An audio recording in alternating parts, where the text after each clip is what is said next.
Hey, Dave. Happy Valentine's Day and welcome back to the podcast. Is it Valentine's Day? As we record, no, you're off the hook. But God, this is I your didn't make any chance. reservations This yet. is your chance to get all hyped up, as I know you do, for that special day. And as this airs, it is Valentine's Day. So to everyone listening, Happy happy Valentine's Valentine's Day. Day. And what are we talking about today, Dave? We're talking about marriage. We are talking about marriage. That was like a Sunday school answer. God, Jesus. We're talking about marriage. But what we're going to do is I wrote a blog post years ago that has been read, I don't know, maybe a million times, but lots over the years. And I think there's a lot of wisdom in it. And I thought we could bring it back to life on the podcast and just kind of chat through it because marriage is a big deal. I mean, experts will agree across the board the greatest gift we can give our kids, since we talk so much about parenting here, is a healthy marriage, right? 100%. It's the greatest gift we can give each other. That's right. And it's a picture of And Christ in the it's church. the greatest gift we can give the world around us. The world needs to see Because good marriages, good marriages lead to good families lead to, good or cultures. lead to, yeah. Yes, Yeah. amen. So this blog post is called, it's still there, and I'll be linking to it in show notes, but it is 7 attitudes that will sabotage your marriage and 7 to replace them with. So because it's Valentine's Day and I don't want to be like negative, talking too much like about the bad attitudes, we'll touch on those, yes, because it's important. I mean, I was convicted as I wrote this, like, whoa, I guess I'm kind of guilty of all 7, but what can we do? How can we replace those? Let's put a positive spin on it, right? Yeah. So we're going to talk through these 7. But positive spin sort of implies like a superficial, like No. covering over something. We're actually giving solutions. Solutions. Yeah. I like that. Not even a spin. It's like, it's the real deal. Yes, that's right. I used the wrong word there. We are going to talk about something. I genuinely work on these things. I recognize when I see these in myself. And I'm, with God's help, trying to be better. And me too. All right. So without further ado, let's jump in. And who starts number 1? We'll take turns. As you can tell, we practiced a lot for this. Just kidding. But thanks for joining me. Number 1. We have it written down. We do. Okay. We'll look at our notes. Am I ready? I'll say it. Number 1, bad attitude we want to avoid in marriage is pride. Because no matter how flawed your spouse may be, guess what, everyone? So are you. The minute you start thinking you're better than your spouse, you are headed for trouble. Pride is ugly. So what can we replace pride with? I would It's right here. humbly say, in my humble opinion, humility. Humility. Yes, Yeah, that's the remedy, right? that is. For I mean, pride. I think humility is a remedy for many, if not most, sins. Mm-hmm. We all could use a whole lot more humility. And pride is behind, yeah. Yeah. And, we can't talk about that topic without talking about our faith, because in order to escape the trap, I guess we could call it, of pride, to get the exit or the way out, Yeah. we need something to follow. We need an example to help lead us out of it. That's right. And, you and I both know that Jesus is our Yes, example. absolutely. And, Scripture speaks Who was in essence God, but humbled himself, taking the very nature of a servant, Philippians, yeah. dying on the cross. I think just Woo. pondering. I mean, pondering those verses. Yeah. Any verses we mentioned, by the way, I'll put in show notes. Yeah, you think the God of the universe, like emptying everything of himself, becoming one of us, that's incredible humility. And we can't even begin to fathom that, but we can at least try to, emulate it. Yes. And so ways we can do that, look for opportunities to build up your spouse. Look for areas that you can recognize they're doing well, because there's probably a whole lot of those that we might take for granted or overlook. Yep. And without dwelling on the things you're doing wrong, you can take an honest look at your own self and say, wow, before I go correct my spouse, maybe I should look at my own heart and my own ways. Yeah. plank out of our own eyes That's right. before speck out of the brothers Yep. or sisters. Number 2. Go on. Let's get through these. Number 2, bad attitude, ungratefulness. So we can focus on what our spouse doesn't do and Just not not dwelling on be gratitude. grateful for the things that they do, Yes. right? Do. Yes. Do. do. And so, are you going to tell me what we can trade it in for? Yes. I think this one's pretty clear. Gratitude. And I mean, this is just a discipline. Like any day you stop and think, wow, what do I have to be grateful for? There's no like end to the list. Mm-hmm. I mean, gratitude to God, yes. Gratitude to God for having a spouse. And then thinking of all the things our spouses are doing well and all the ways they're a gift to you just to have a partner for life. Wow. Yeah. A lot for of sure. people are praying hard to find one. Yeah. So being grateful. Gratitude is an attitude. Gratitude is an attitude, and a spouse that feels appreciated will usually bend over backwards to do more. Like, I know when I feel like you're appreciating me, I'm like, oh, what more can I do? This feels good. He notices. Mm-hmm. So it's kind of a win-win. Yeah. And I think like that we've talked about this, like when you need to flip into a better attitude about gratefulness or thankfulness is like just making a list of all the things that you're Yeah, grateful or thankful for. And then it starts to like change your whole mindset. it So, does. Nothing and changes if it we quicker. can apply that to marriage, like, okay, let me list in my mind when I'm having a bad attitude about maybe you, Yeah. which is hardly ever, but Yeah, I right. could just like start formulating a list of all the things that I'm thankful for, grateful for, and then that just like gets me going in the right direction, right? It does. Writing it down even more so. And I put in this blog post, speaking well of your spouse to others, big bonus points. There's something really beautiful about just talk well about your spouse behind their back and never speak poorly about your spouse behind their back. That's like poison. Yeah, encourage one another and build each other up, That's right. but also, with other people when we're talking about our spouses. Okay, well, Dave might say that some of these are a little bit redundant, but there is overlap. But I'm still going to go through all 7 because number 3, bad attitude, is irritation or annoyance. And let's just be honest, everyone. When you've lived with somebody, I mean, for weeks even, let alone years, we're going to hit 28 years in a couple months. It's easy to get irritated and annoyed. You see older couples just like kind of on each other's nerves. It's understandable. It's hard living with somebody. You're 2 different personalities, 2 different people trying to share space and family and a bedroom and a kitchen and all the things. So let's acknowledge that this isn't easy. But it's our choice whether or not we let these things get to us. And we can choose. Well, this kind of reminds me of Brant Hansen's episode about being unoffendable. Like we can make that choice at the beginning of the day. I'm not going to let this annoy me. Right?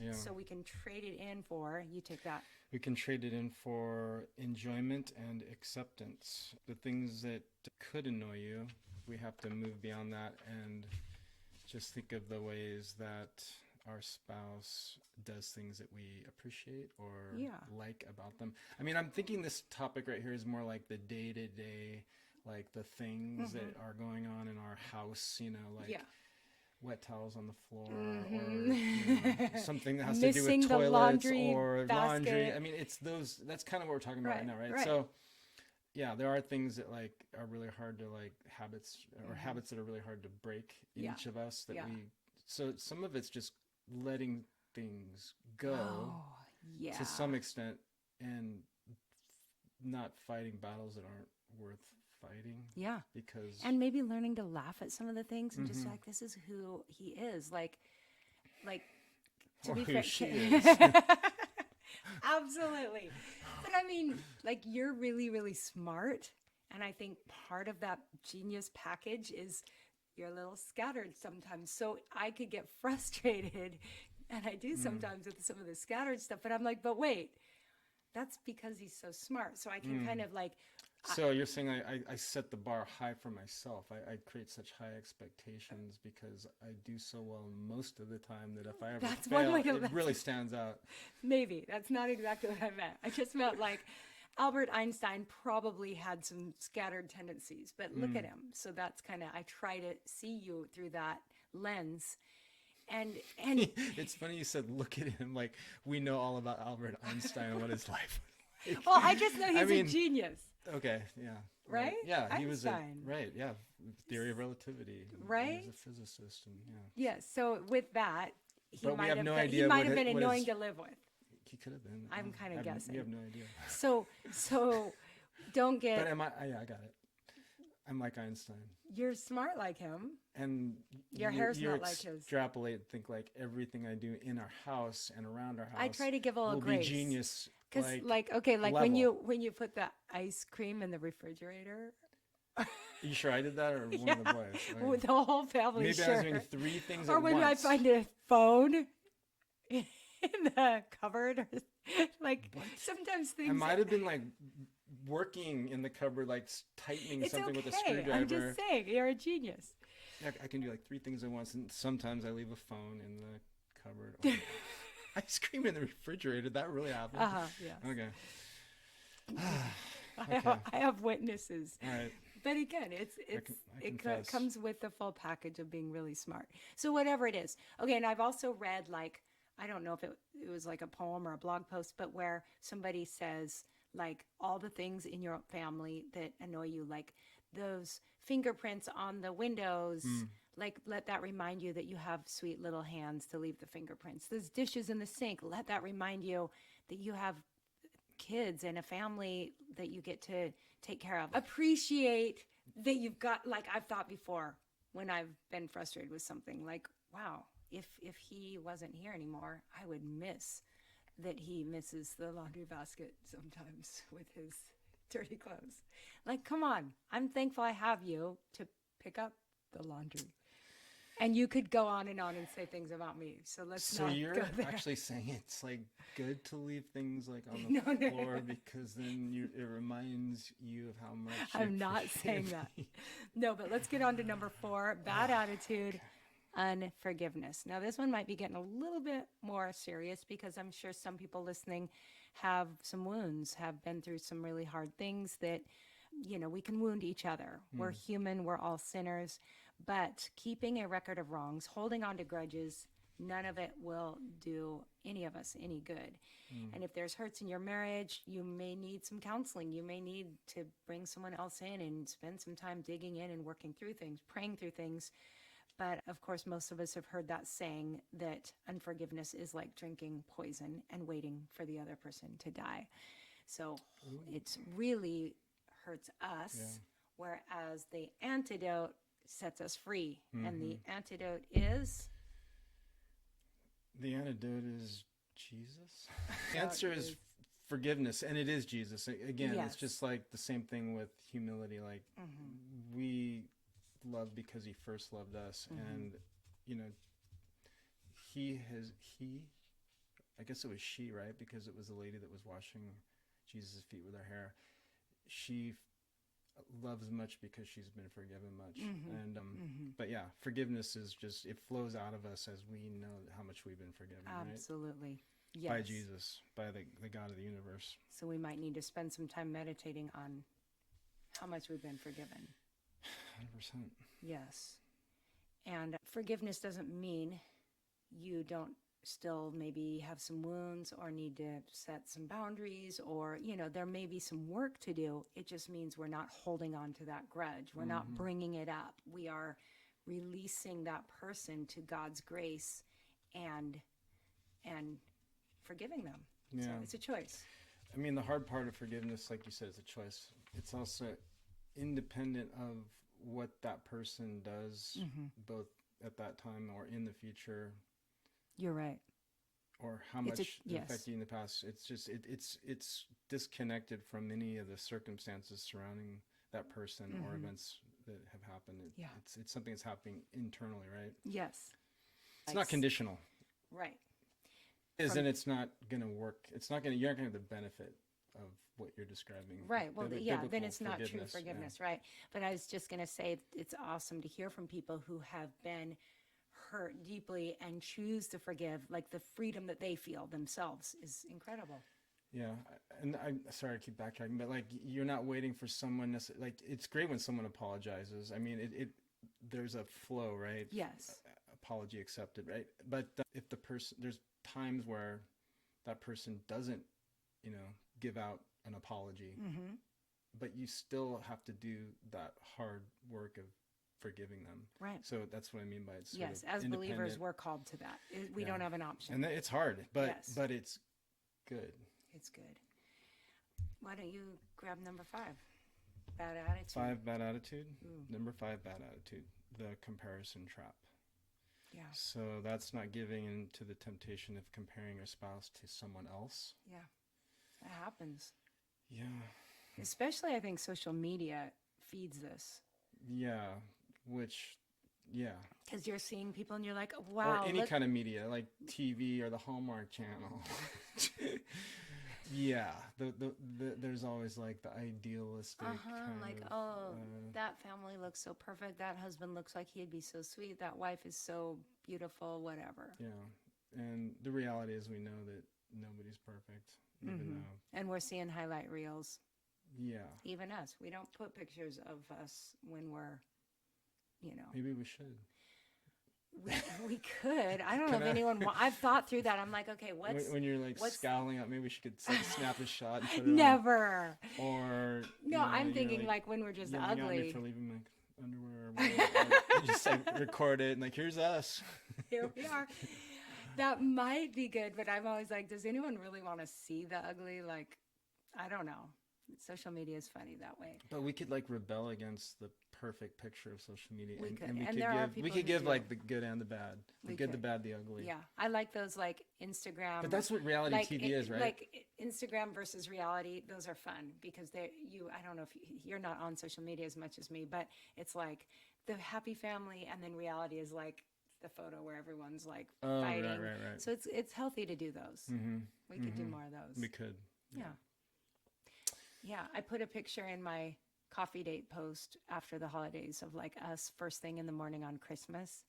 And I was like, wow, that was my morning look. Right. I don't even know if you knew I did that, No. but your picture's out there. So if you want to see us honest to goodness, waking up very tired on Christmas morning, there we are. Okay, so we can trade it in for embracing what you have. Recognize that this is the one person you get to share the rest of your life with, and embrace it. The more you build up your spouse, the more likely you're to grow, they will grow into something even greater. Yeah. So identify yourself with your spouse. Like, you are a team. We talk in Raising Amazing. We have that chapter about, your family identity. Like, embrace it. So he or she is a little whatever, quirky, interesting, has just, this is who you've got. God gave us to each other. Yeah. So own it. Yeah, exactly. I mean, some of this stuff kind of starts to overlap at some point here. I know. But on this particular topic, I think you just said, I think the thing about comparison and the solution is knowing that God has, I guess this gets into free will and God's sovereignty and all that, but we have to trust and believe that God has ordained Yes. this marriage relationship. He has put us together in his good and sovereign will. He knows what's best for us, and that's to be married to one person for life. And this is the best thing that we can have. And I've heard people say, well, how do I know that I chose the right person? Well, if you're married, You've chosen it's the right person. Yeah, exactly. So It's so now true. let's make If we the could very just best of it. live out that simple truth, or just be convicted about it, it could just change so much in terms of people's perspective. But Good. And if I guess I just want to continue to recognize there's probably people who are going to hear this who are considering ending things. It might be really, really hard. And if so, I'm so sorry. I just can't, my heart breaks for hard marriages. I know that there are some very real things that you face in this world. yeah, And so I definitely encourage you to get some help, but fight for it, because there's not going to be anyone that's going to make you happier than who you have, because ultimately our joy comes from the Lord, and our ministry is then to serve our spouse. Yeah. And then ultimately when things get healthy, there's a ton of joy there. Yeah. Yeah. There's a lot that could be said about that topic, but Yeah, for well, another time. number 6, you're going to say that this is overlapping, and I know it, but it's a critical spirit, bad attitude, critical spirit, and really this is more about that habitual attitude of always just being ready to criticize. I know we've touched on things that are similar to this, but I think that there's something unique about just that kind of, I don't know, continual attitude where you're just Yeah. looking for the next thing You're to talking criticize. about like that's more like not even really necessarily your spouse is doing anything. It's more of a you problem. That's right. That's true. Yes. It's like something that the spouse brings into the yeah. situation. You're just ready to just be You're bad at bringing everybody. something, and it could be outside your marriage, like things from work or whatever, and it tweaks your And we all have, attitude. I think, days like that where Yeah. you literally, I know I come home sometimes when I've been gone and I'm just exhausted and I walk in the door and the first thing I do is like look around the house like I'm ready to bark at somebody. Like, oh, there's dishes in the sink. Now I'm overlooking that there's 10 positives, but I'm ready to be mad. So Yeah. it comes out. And you trade it in for looking for the good. I mean, looking Yeah. for the good in your spouse. But again, because this particular one or bad attitude really it's a bad attitude that's kind of almost separate from within the Pervasive, marriage. yes. It's coming from the outside. But it's just as important because this affects your marriage, what you bring into it from your day or whatever. So it's like sometimes you need to check yourself before you walk into the house or into your conversations with your family. Like, okay, I need to just give something to God or something That's else where right. I need to, Yep. forgive somebody or whatever it is, bitterness. Just don't bring that into your family. So good. It's just, You might sit in the car and just like have a moment of prayer and say, God, remind me of how much you've forgiven me for, how much you've given me, and help me to. I mean, yeah, it's just you think about like a lot of these topics we're talking about stuff that you're battling with your spouse or your family in and on conflicts that arise between the two.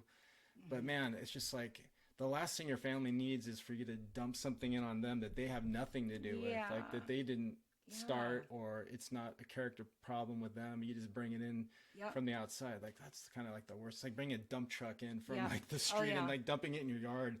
It's like that's someone else's garbage. Like why is that in we've all our done it. yard? I think it was Pastor Wayne Cordero at New Hope years ago. I remember him talking about like the man gets whatever criticized by the boss, and then he like basically takes it on the wife on the kids on the dog on the cat. Like, Yeah. what a It's chain a reaction. yeah. So break All it. the way down.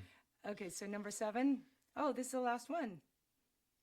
You want me to? Yeah, you do. The bad attitude, number 7, selfishness. So this is the root of most of our problems.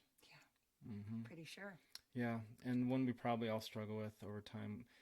We can all try to make a marriage all about our needs, wants, hopes, dreams, and it's So not true. all about you. Yeah. It's easy to do, especially if you have a nice spouse like I do, where like you're at the hospital all day trying to keep people alive, and then you walk in the door and I'm like, I this, I that, me. Oh, I see. You're Yeah. agreeing? No, I mean, It's okay, Yeah, you I can. can imagine that for some people out there, what it might be like. Selfishness. We need to guard ourselves. Yeah. Yeah. It's, well, yeah. I mean, You're not very selfish. You're, but you have needs and yeah. sometimes you've gone all day. I haven't been home and there's a bunch of things that have built up and Or just things I like to talk about right. that are all about me. Yeah. I'm sorry. Yeah. Now that we've talked about me, let's talk more about what you think about me. Have Right. you heard that one? Oh, yes. I know that one well. Okay. So we traded in for selflessness. Selflessness. And so this is, again, I mean, all these things we're talking about, that theme that comes up throughout all the different things I like to talk about is intentionality. I can intentionally go, wait, maybe I should open this conversation with, how was your day? Like maybe I can pause my brain and go, let's check in with him. How can I serve you? What have you eaten today? What can I get you? I love you. Like how be a bit better at tuning into other people. Yeah. Yeah. Totally agree. And that doesn't mean your needs don't matter. Some of you are like, well, it's all about him. Well, if so, then there's, some things to discuss. But if you're like me and try to, or just by habit, make things about yourself in your marriage, be intentional about thinking about the other person. Yeah. I think just again to try to differentiate these things, like the humility part or the pride part. I think the humility is kind of letting go of your own wants and needs. But I think this kind of selflessness you're talking about, it's like actually seeing that there's good things going on in someone else's life and acknowledging that and asking them about it. Like you're asking, like, or you were telling me about your need for me to ask you about how your day was and things that are happening and that you want to talk about, rather than me just kind of focusing on my life and what's going on, but just having an attitude of being other-centered. Yeah, in general. Could we sort of life. say that that's Absolutely something that's a part of the cure here? Yes. Yes. Like it's like the thing you hear about in conversation, like, how to really carry a conversation forward is like not being focused on how I look and how I sound, but just really how do I look to that other person or sound to the other person, when you're communicating to a person or an audience, is just being other-centered. Absolutely. Like, what are their needs here? How can I help them Yes. get the most out of this conversation? What are the And people open-ended questions I can be asking them to get them to talk and really find out what's going on inside them? I mean, I think that's kind of, a real-world practical way of dealing with that. How to win friends and influence people. I mean, it's just like people will find you to be the most interesting person if you just sit and ask them questions. Yeah. They don't know anything about you, but they'll think you're interesting because you care about them. And this number 7, bad attitude, selfishness. Yeah, it's like, think about people that just literally walk in a room and start talking about themselves. Like, they're you just terrible to be around. You blast with them for about a minute, and you're just like, oh my God, what's my exit strategy here? Right. So draining. Yeah, just being. Don't be that person. Being other-centered. And in your marriage too. Yeah, I mean, I'm saying apply that to marriage, right? Yeah. Yeah. Anyways. But that one goes well beyond. So that's 7 bad attitudes, 7 things to replace them with. I think so much of this comes down to intentionality, humility, taking the time at the beginning of the day and throughout the day to just pause and say, okay, Lord, help tune my thinking and my heart and my attitude to you. And yeah, so maybe we can apply scripture, please, to these principles. Yeah. And of course, it's Valentine's Day, and you want to talk about love, and where does God's word really define that for us? And I'm sure many people know this, but it's just a good reminder. And love is not love. Love is Love is more than just love. It's not a circular definition. Love is love. Yeah. It's something. There's much more. It's multidimensional, and it's other-centered, and all the things that we just talked about. And there is one who is love. That's right. God is love. It's defined by a person. Isn't that amazing? In the name of Jesus, who really was defined God's love to us, right? As we talked about earlier. But this defines kind of like God's love for us, how his sort of multidimensional love that's infinite, but we're called to the degree that we can live it out. And with God's help, we can, day by day, as we get more transformed into being like him, right? But this is it, and it's 1 Corinthians 13, and it's the love chapter, and it says this, right? Love is patient, love is kind, it does not envy, it does not boast, it is not proud, it does not dishonor others, it is not self-seeking, it is not easily angered, it keeps no record of wrongs. Love does not delight in evil, but rejoices with the truth. It always protects, always trusts, always hopes, always perseveres. Love never fails. I mean, it's kind of like wrapping up a lot of what we just talked about, right? It does. It summarizes it very well. That could have been our outline. You're right. Well, it's all woven throughout there. But for sure. God gives us the perfect outline right there. Absolutely. 1 Corinthians 13, 4 through 7. Man, we could just start every morning by reading that verse. We should. That'd be amazing for marriages. I think if all the married couples out there each did that, woo. So, happy Valentine's Day. I hope I get some chocolates this year. Yeah. We'll have to wait and see. We need to plan a date. Actually, last year, our boys made us dinner and served us on the deck. Remember that? Wasn't that nice? I think Yeah. that's a new tradition because, But you know, reservations are hard to Yeah. find on Valentine's So Day. maybe we're gonna do We got to that. put our request into our 2 boys. That's Gotta good. see what's on the menu this year. So, whatever you're doing for Valentine's Day, or if you catch this later, hope it was great. But more important than one day a year is the everydayness, the day in and day out faithfulness, and 1 Corinthians 13 kind of love. So, keep pressing on to love your spouse well, right? Any final words of wisdom? Just do it. Just do it. And you'll be glad you did. Do it. It's an active. It's a verb. It's a verb. Love is a verb. Ooh, there's your That's mic drop. That's my nugget for the end of the. Well, thank you, Dave, for taking time to chat about this with us. And thank you all for listening. Aloha. Aloha.